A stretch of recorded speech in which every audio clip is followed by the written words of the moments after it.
শারদ নিশির স্বচ্ছ তিমিরে তারা অগণ্য জলে সিংহদুয়ার বাজিল বিষান, বন্দিরা ধরে সন্ধ্যার তান, মন্ত্রণা সভা হলো সমাধান, দাড়ি ফুকারিয়া বলে।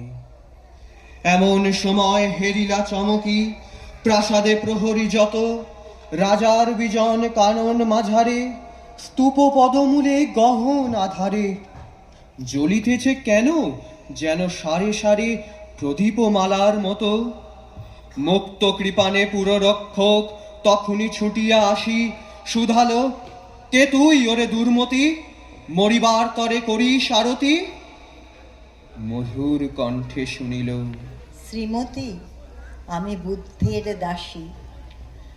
সেদিন শুভ্র পাষাণ ফলকে পড়িল রক্ত লিখা, সেদিন শারদ স্বচ্ছ নিশীথে প্রাসাদ কাননে নীরবে নিভৃতে, স্তূপ পদমূলে নিবিল চকিতে সেই সারথীর শিখা।